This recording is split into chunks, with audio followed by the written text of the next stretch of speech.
중국은 지금 상상을 현실로 만들고 있습니다. 초음속 비행기로 지구를 2시간 만에 돌고요. 손톱만한 무기로 한 나라를 무너뜨릴 기술을 연구하고 있습니다.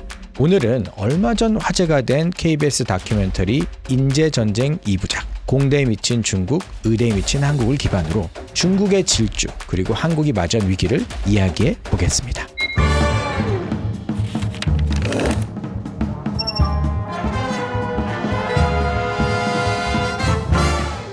이 다큐멘터리 방영 이후에 정말 많은 이슈가 되어서 여러 유튜버에서 거론이 되었습니다. 인상 깊었던 부분은요. 2부 마지막 쯤에 윌체어 타시는 카이스트 연구원분이 나오셔서 의학은 더 이상 그에게 해줄 수 있는 게 없었습니다 라는 나레이션이 나오는데 짧은 한마디였지만요. 지금 한국 사회가 마주한 현실을 압축해 보여줬다고 저는 생각을 했거든요. 중국 기술 발전에 대해 짧게 제가 설명을 해드리자면 중국은 이제 단순히 기술을 따라잡는 국가가 아닙니다. 지난 20년간요. 과학자 엔지니어 수를 무려 4배를 늘렸어요. 2015년에 중국 제조 2025년이란 걸 발표를 했었어요. 중국 정부가 발표한 국가산업 발전 전략인데 값싼 노동력에 의존해서 싼 것만 만드는 나라가 아닌 독일의 인더스트리 4.0 전략을 벤치마킹을 해서 노력을 했었는데요. 2024년 기준으로 놀랍게도 250개 목표 중에 이미 86% 달성을 한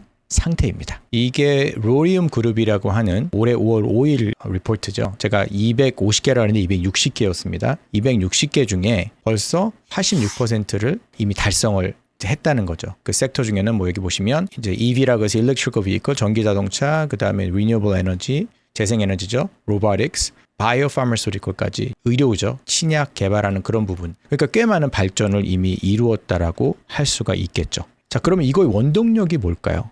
결국은 인재입니다. 중국 대학원 인기 전공 1위는요. 공학이에요. 대학생의 40% 이상이 공학을 전공합니다. 매년 졸업생 450만 명을 배출을 하고요. 세계 연구기관의 네이처 인덱스라는 곳에서 보면은요. 중국 과학원이요. 세계 1위를 차지를 하고 있고요. 중국 정부는 AI, 인공지능, 로봇, 헬스케어를 국가 전략 산업으로 지정하고 전기차하고 뭐 우주항공은 말할 것도 없고 빠르게 적용을 하고 있어요. 너무 잘 아시는 모건 스탠리라고 하는 그 인베스트먼트 뱅크 있잖아요. 거기서 이제 리포트를 만든 건데 Sleeping Giant Awakens, 그러니까 자고 있던 거인이 일어났다. 이 AI 인베스트먼트가 52% 리턴, 그러니까 한마디로 2030년까지 52%의 성장률을 보일 수 있다라고 하니까 무슨 얘기예요?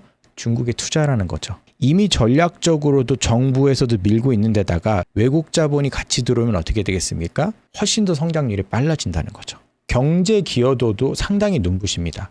지금 이렇게 장려하고 있는 인더스트리가요. 작년을 기준으로 2024년 중국 AI 산업 규모는요. 약 7천억 위안이죠. 한국 돈은요 130조 원인데요. 이렇게 보시면 뭐 그게 얼마라고 하지만 GDP의 약 1%를 차지하고 생산성 효과를 합치면 5% 기여도입니다. 그러니까 무슨 얘기냐면 그냥 숫자가 중요한 게 아니라 AI가 발전을 하기 시작하면서 다른 분야에도 이 발전이 생산력을 높여주고 있다는 겁니다. 글로벌 타임즈 잠깐 보시면 China's AI industry surpasses 700 billion yuan이잖아요. 그러니까 아까 말씀드린 대로 130조 원 한국 돈으로. 그리고 지금 매년마다 이 성장률이 20%라는 거예요. 진짜 엄청난 성장력이고 이게 지금 유저 베이스만 해도요 1억 명 뭐 넘어간다 뭐 이런 얘기도 있어요. AI 유저 베이스들이 지금 보시면 반도체, AI, 전기차, 태양광, 양자 컴퓨팅 기술 뭐 이런 데다가 190조 원 이상 이미 투입을 한 상태고 계속 투자를 하고 있습니다. 그리고 지금 세계 태양광 패널 공급망의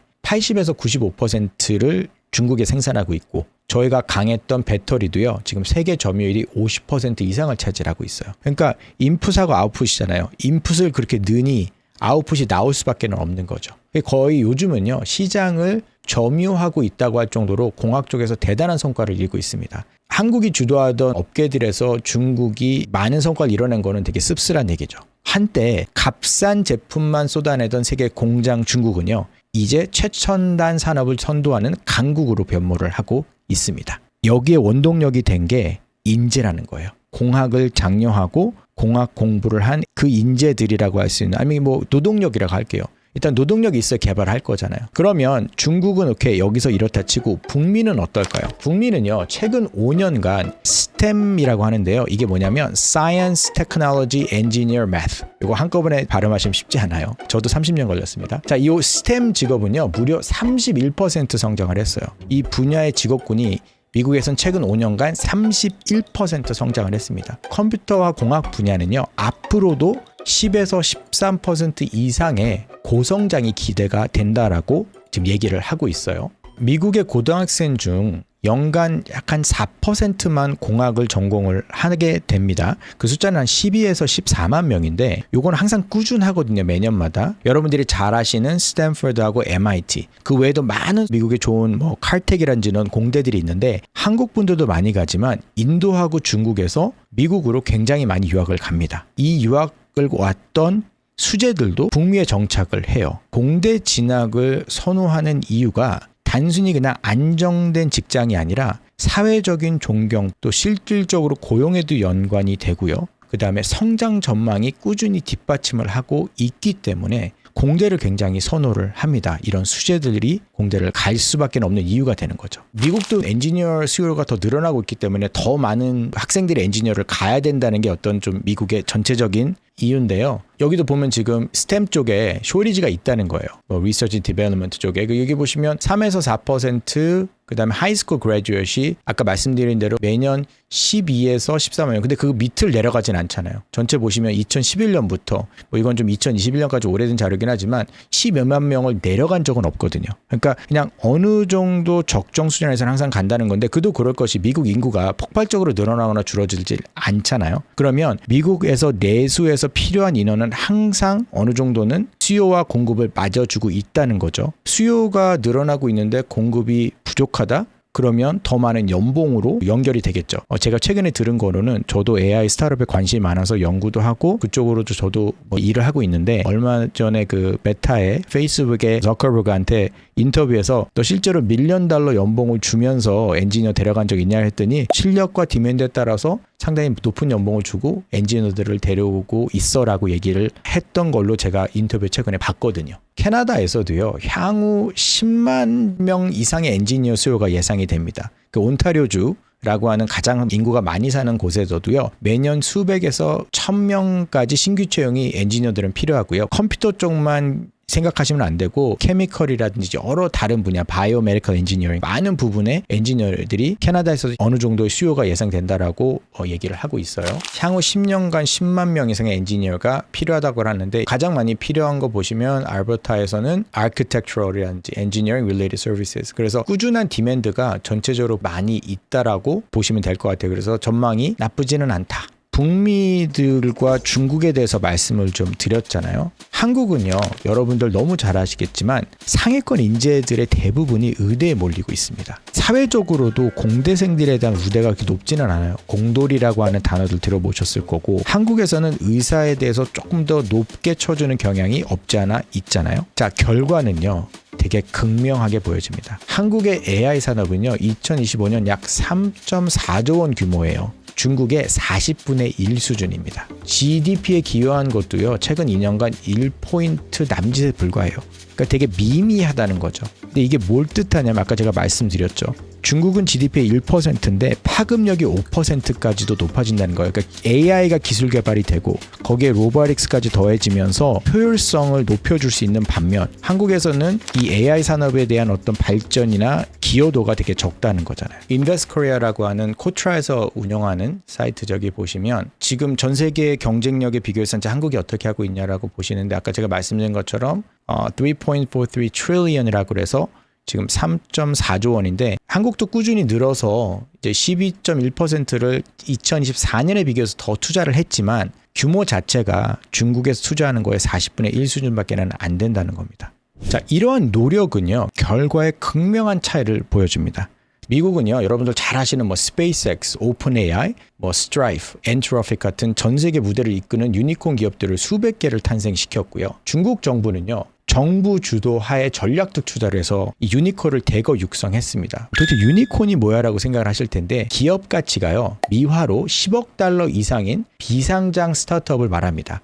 그래서 왜 유니콘이야라고 하면은요, 예전에 어떤 인베스트먼트 뱅커가 너무 희귀하다, 너무 귀하다, 그래서 유니콘처럼 뭐 거의 없는 기업들이다라고 해서 이제 유니콘이라고 했는데 10억 달러의 자산 가치면은 한화로는 약 13조 3,800억 원. 여러분 잘 아시는 뭐 우버라든지 에어비앤비 이런 것들이 대표적인 유니콘 기업입니다. 자, 많은 분들이 그럼 우리도 있어. 한국에도 쿠팡, 뭐 카카오톡 같은 기업들이 존재합니다. 저는 없다는 게 아니에요. 근데 여러분들 가만히 생각해 보시면요, 카카오톡이나 쿠팡은요, 내수 시장을 기반으로 성장을 했습니다. 이 기업들이요, 앞으로도 외화를 벌어들이거나 세계 시장을 선도할 만한 체력은 아직 부족한 현실이죠. 4차 산업혁명을 이끌 글로벌 스케일 기업이 아직은 눈에 띄지 않는 상황입니다. 한국이 미래 경제 주도권 확보에서 뒤처질 수 있다는 구조적 위기감을 극명하게 아실 수 있죠. 숫자만 봐도 확실히 차이가 나요. 2020년 한국 유니콘은요, 22개입니다. 현 시점을 기준으로 중국은 409개, 미국은 703개로 전망이 되거든요. 이 숫자에서 지금 엄청난 차이를 보여주고 있는데, 현재가 그런데 미래에서 이 기업들이 어떤 기업 가치라든지 산업에 미칠 영향을 생각하면 이미 한국은 늦었다고 볼 수도 있는 거죠. 그러면 많은 분들이 또 말씀을 하실 거예요. 삼성, LG, SK, 현대가 여전히 건재해 보인다고요. 왜 그렇게 안 좋다고 말을 합니까? 라고 하실 수 있는데, 여전히요, 국제사회에서도 잘하고 있고 GDP의 상당 부분을 차지하고 있습니다. 그런데 이 글로벌 경쟁의 흐름 속에서 보면은요, 결코 그렇게 건재하지만은 않다는 거죠. 삼성전자는요, AI 반도체 경쟁에서 뒤졌습니다. 다른 쪽에서는 상당히 지금도 잘하고 있어요. 뭐 스토리지 부분에 이런 분들은. 근데 AI 반도체 경쟁에서 뒤처지고 있고, 이를 많이 하기 위해 지금 노력을 안 하는 건 아니에요. 엄청난 투자를 통해서 144억 달러, 하나로 약 20조가량의 규모의 R&D, Research and Development Center를 건립을 하고 있고요. 전기차 배터리 시장의 강자는 누구가? LG하고 SK잖아요. 뭐 삼성도 있는데 점유율이 좀 급감하고 있습니다. 그래서 안정적으로 항상 이렇게 성장이 높아지는 건 아니고요. 지금 거의 보면 전쟁터인데요. 중국에 있는 회사들하고 계속 앞서거니 뒤서거니 하면서 싸우고 있어요. 아까 제가 말씀드린 중국의 지금 시장 점유율이 50%까지 올라왔다는 거잖아요. 근데 그게 예전엔 다 LG, SK, 삼성 거였거든요. 자, 이처럼 굵직한 대기업들이 흔들리는 와중에 한국은 여전히 서비스업, 의료, 뭐 법률 이런 데 인재와 자원을 집중하면서 기술 생태계가 위축되고 있습니다. 한국 사회에서 상위권 인재들이 의대에만 몰리는 현상은요, 단순한 진학 트렌드가 아닙니다. 국가의 미래 경쟁력을 갉아먹는 구조적 문제거든요. 제가 요즘에 넷플릭스 막 많이 보면 드라마들도 의대생들이나 의사들을 되게 잘 표현한 그런 드라마들이 되게 많아요. 그러니까 사회 구조를 좀 나타내는 거죠. 이런 직업들이 선호된다는 걸 좀 보여주는 거거든요. 중국, 북미, 유럽은요, 공대 인재들이요, 국가 핵심 기술을 이끌며 인공지능, 반도체, 뭐 전기차, 바이오테크놀로지, 양자 물리학 분야에서 새로운 부의 원천을 창출하고 있습니다. 이게 진짜 멋있는 게요, 부가가치가 엄청 높아요. 없던 기술을 만들어내니까 말을 할 수 없을 정도로 큰 것들을 창출하고 있는 거죠. 반면에 한국은 전통적인 서비스 업종의 인재가 몰려요. 특히 의료하고 법률. 그런데 미래를 여는 기술 분야가 다들 인력난에 허덕이고 있고, 이미 있는 인재들은 외국으로 나가고 있습니다. 그렇게 되면 경제 패권 전쟁에서도 점점점 뒤로 뒤처질 위험이 크겠죠. 국가 경제가 흔들리고 기술 경쟁에서 밀려나서 이렇게 되면 의사들도 서비스를 제공할 고객의 구매력이 약화되는 거죠. 환자가 없으면 돈을 벌 수 있을까요? 즉 의사라는 직업도요, 결국 산업 전반에 생산력과 기술 성장에 의존한다는 사실을 간과해서는 안 되는 거죠. 그러니까 나라가 돈이 없으면 의사한테 줄 돈도 없어요. 의료보험이 되긴 하지만 의료보험도 안 좋아지겠죠. 국가가 돈이 없는데. 근본적으로 이 4차 산업혁명에 돈을 쓰지 않으면 앞으로 5년, 10년, 20년이 지나고 났을 때 의사들이란 직업조차도 없어질 수 있다는 거예요. 결론을 좀